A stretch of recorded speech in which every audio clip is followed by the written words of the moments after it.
అండి నమస్తే అండి.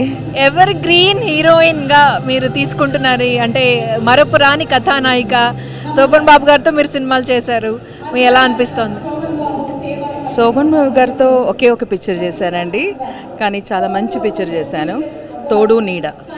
అండ్ ఈ అవార్డు కోసం థ్యాంక్స్ చెప్తున్నాను. అంతకంటే ఇంకేంటి. అంటే ఎన్నో అవార్డ్స్ తీసుకుని ఉంటారు కదా, కానీ ఇది ఎంత ప్రత్యేకమని?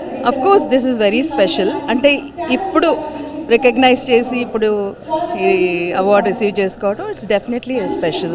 ఎంతో మంది కో స్టార్స్ని చూస్తుంటారు. శోభన్ బాబు గారు అంటే ఎలా ఉండేవాళ్ళు హీరోయిన్స్తో, మీకు ఎలా అనిపించింది? ఏమైనా ఇన్స్పైర్ అయ్యారా ఆయన చూసి? Because he's a very nice person. So మీకు ఎలా అనిపిస్తుంది? ఆయన అప్పటికే చాలా సీనియర్ యాక్టర్ కదా, మేము ఎంటర్ అయినప్పుడు he's a very senior actor, very disciplined actor, on time.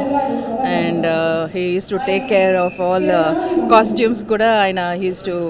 ఆయన కాస్ట్యూమ్స్ మాత్రమే కాదు, ఆపోజిట్ వాళ్ళ కాస్ట్యూమ్ కూడా, ఐ మీన్ సాంగ్లో he uses to coordinate the colours.